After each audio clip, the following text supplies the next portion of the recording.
Hey there, I'm Baker Bettie and I'm here with Red Star to demystify all of your yeast questions. And let's talk about proofing yeast.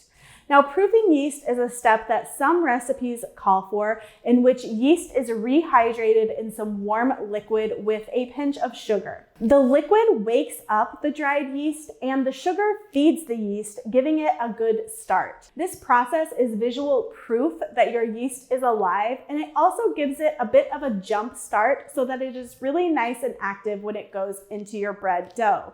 If your recipe does not give you specific instructions for hydrating your yeast, you can still proof it. To proof yeast, warm a half cup or 120 milliliters of water to about 110 to 115 degrees Fahrenheit, which is 43 to 46 degrees Celsius, and stir in 1 teaspoon of granulated sugar in a 1 cup measuring cup. Add 1 7-gram package or 2 1/4 teaspoon of dry yeast and stir. Watch for activity. In 3 to 4 minutes, the yeast should look foamy, and after 10 minutes, it should have risen to the 1 cup mark and look rounded on top. Use the yeast immediately in your recipe, reducing the liquid the recipe calls for by a half cup or 120 milliliters. If you do not see good activity at the 10-minute mark, toss the yeast and get new. If you do not have a thermometer to test the temperature of your liquid, make sure that it feels nice and warm, not too hot to the touch.